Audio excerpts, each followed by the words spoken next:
Friday, as it happened. U.S. President Donald Trump's special envoy Steve Witkoff and son-in-law Jared Kushner will travel to Pakistan on Saturday morning for talks with Iran. Israeli Prime Minister Binyamin Netanyahu accused Hizbullah of trying to sabotage efforts to reach a peace agreement with Lebanon. Hizbullah has described the ceasefire as meaningless, as the Iran-backed group and Israeli forces continue to exchange fire in southern Lebanon. European members NATO pushed back against claims the U.S. is seeking to expel Spain from the military alliance after a Pentagon email outlined options to punish allies it believes failed to support the U.S. in the war.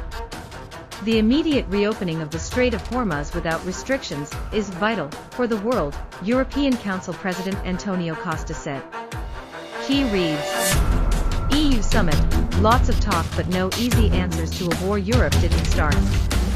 We are preparing for the last battle, life along Israel's new yellow line in southern Lebanon. There were signs of low character, how Tucker Carlson soured on Donald Trump. Connor Pope, 15 hours ago. That's pretty much it for this evening, although we will be keeping you updated with any news from the Middle East or the US as it happens. Connor Pope, 15 hours ago. Trump says Iran wants to make a deal. Donald Trump is being quoted as telling Reuters in the last few minutes that he thinks Iran wants to talk and make a deal. He said U.S. officials are negotiating with the people who are in charge now in Iran. The president also said plans to make an offer aimed at resolving U.S. demands. Connor Pope, 17 hours ago. U.S. consumers gloomy about impact of conflict with most blaming Trump. The economic fallout of the war in Iran appears to be worsening in the U.S. with consumer sentiment falling and fuel prices climbing. U.S. consumer sentiment fell to a record low in April as households shrugged off a ceasefire in the war with Iran, remaining focused on the inflation fallout from the conflict.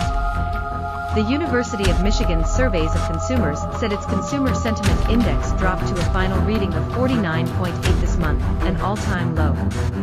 The deterioration in sentiment was across political party affiliation and among consumers with investments in the stock market.